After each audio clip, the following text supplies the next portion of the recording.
हर हर महादेव। शिवपुराण के इस एपिसोड में आप सुनेंगे रुद्र संहिता द्वितीय खंड के 16वें अध्याय से लेकर 23वें अध्याय तक।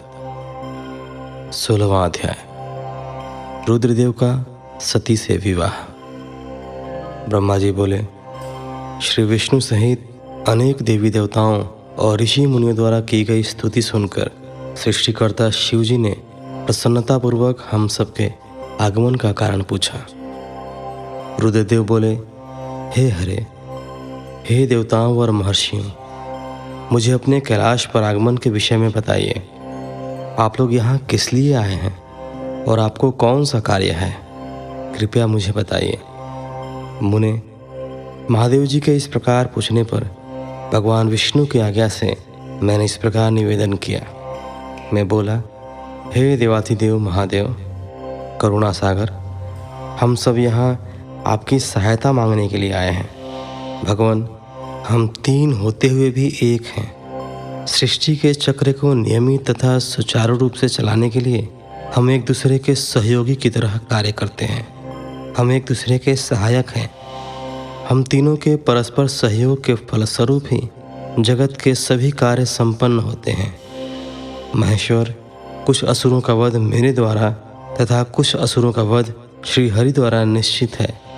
हे प्रभु, कुछ असुर आपके वीर्य द्वारा उत्पन्न पुत्र के द्वारा नष्ट होंगे।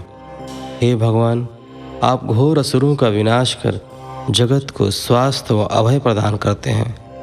हे प्रभु, सृष्टि की रचना, पालन और संहार, ये तीनों ही हमारे कार्य हैं। यदि हम अपने कार्य सही तरह से नहीं करें तो हमारे अलग अलग शरीर धारण करने का कोई उद्देश्य ही नहीं रहेगा। हे देव, एक ही परमात्मा महेश्वर तीन स्वरूपों में अभिव्यक्त हुए हैं। वास्तव में शिव स्वतंत्र हैं। वे लीला के उद्देश्य से सृष्टि का कार्य करते हैं। भगवान विष्णु उनके बाएं अंग से प्रकट हुए हैं। मैं यानी ब्रह्मा उनके दाएं अंग से प्रकट हुआ हूँ।